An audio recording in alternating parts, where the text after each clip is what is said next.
السلام علیکم عزیز طلبہ، جمع ششم کی اردو اے کے ساتھ حاضر ہوں۔ آج ہم اپنی درسی کتاب کے سبق نمبر 12 سرخ چاند کے لیکچر نمبر 1 کا آغاز کر رہے ہیں۔ یہ سبق دراصل انسانی فلاح و بہبود کے ایک ادارے ریڈ کراس کی تنظیم سے متعلق ہے، جو پاکستان میں انجمن ہلال احمر کے نام سے ایک منظم اور فعال ادارہ بن چکا ہے۔ ملک گیر سطح پر ہر طرح کی ہنگامی اور حادثاتی صورتحال میں اس ادارے کے کارکن انتہائی مستعدی سے سماجی خدمات انجام دیتے ہیں اور بلا امتیاز رنگ و نسل انسانیت کی خدمت میں سرگرم عمل رہتے ہیں۔ مزید جانکاری کے لیے ہم اس سبق کی بلند خوانی کرتے ہیں۔ اچانک ہی چھت سے چیخ سنائی دی تھی۔ اتوار کا دن تھا۔ ماجد صاحب گھر پر اخبار بینی میں مصروف تھے۔ پہلی آواز پر انہیں کچھ شک ہوا، لیکن اب کی بار رونے کی آواز نے انہیں چونکا دیا۔ ارے یہ تو وقار کی آواز لگتی ہے، یہ سوچ کر انہوں نے اخبار ایک طرف رکھا اور چھت کی طرف دوڑے۔ ان کا شک درست تھا۔ وہ چھت پر پہنچے تو کیا دیکھتے ہیں کہ ان کا 12 سالہ بیٹا وقار فرش پر گرا پڑا ہے۔ اس کے ہاتھ میں پتنگ کی ڈور ہے۔ پتنگ اوپر کہیں اٹکی ہوئی تھی۔ اس کے ماتھے سے خون بہہ رہا تھا، جبکہ ایک ہاتھ بھی مجروح تھا۔ یہ دیکھ کر ماجد صاحب دھک سے رہ گئے۔ تمہیں کتنی بار سمجھایا ہے کہ پتنگ اڑانا کوئی اچھا کھیل نہیں، لیکن تم ہو کہ… وہ اپنے غصے پر قابو پاتے ہوئے اس کی جانب بڑھے اور جلدی سے اسے اپنی گود میں اٹھا لیا۔ اگلے ہی لمحے وہ تیزی سے سیڑھیاں اتر رہے تھے۔ اپنے کمرے میں آ کر انہوں نے اسے بستر پر ڈالا اور اپنے دوست کاظم صاحب کو فون ملانے لگے۔ وہ کسی طبی امدادی ادارے کے نگران تھے۔ فون پر فوری جواب ملا۔ اگلے ہی لمحے کاظم صاحب نے ایمبولینس بھیجنے کی خبر دی۔ اس عرصے میں وقار کی امی اور اس کے دونوں بھائی بھی جمع ہو چکے تھے اور سب اظہار افسوس کر رہے تھے۔ ایمبولینس کے آتے ہی ماجد صاحب تیار ہو گئے۔ اس عرصے میں اس کی امی اس کا زخم صاف کر کے سادہ پٹی باندھ چکی تھیں۔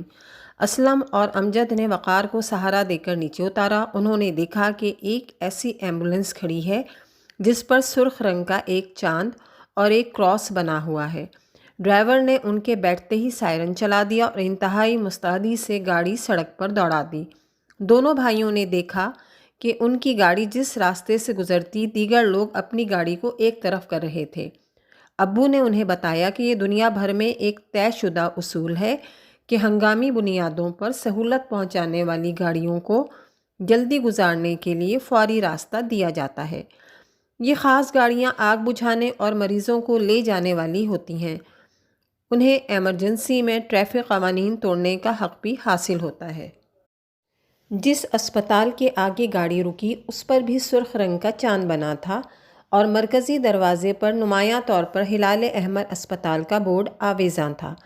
ڈاکٹر نے وقار کو فوری توجہ سے دیکھا۔ اس کے زخم کی ڈریسنگ کر دی گئی۔ انہیں اپنے بیٹے کی صحت عزیز تھی، اس لیے انہوں نے رکنے کی حامی بھر لی۔ جب وہ اسپتال کے معاملات سے فارغ ہو کر اپنے کمرے میں آ گئے تو ان کا مزاج کچھ بہتر ہو چکا تھا۔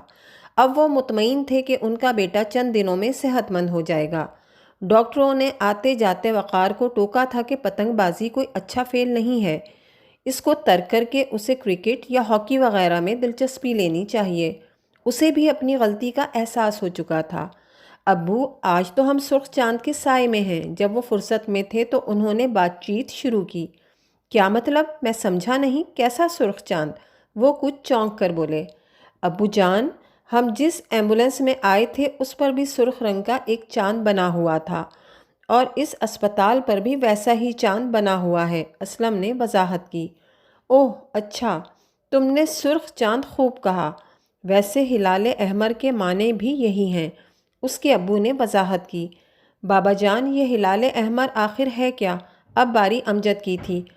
بیٹا، ریڈ کراس کمیٹی دراصل اس لیے قائم کی گئی تھی کہ اس کے ذریعے جنگ میں زخمی ہونے والے افراد کو طبی امداد پہنچائی جا سکے۔ اچھا، تو کیا یہ تنظیم عالمی سطح پر کام کر رہی ہے؟ اسلم نے سوال کیا۔ جی بیٹا، اس وقت دنیا کے 80 سے زائد ممالک میں اس ادارے کی شاخیں ہیں جو انتہائی مستعدی اور جاں فشانی سے اپنی خدمات انجام دے رہی ہیں۔ سبق کے بقیہ حصے کی بلند خوانی ہم اپنے اگلے لیکچر میں کریں گے۔ جب تک کے لیے اللہ حافظ۔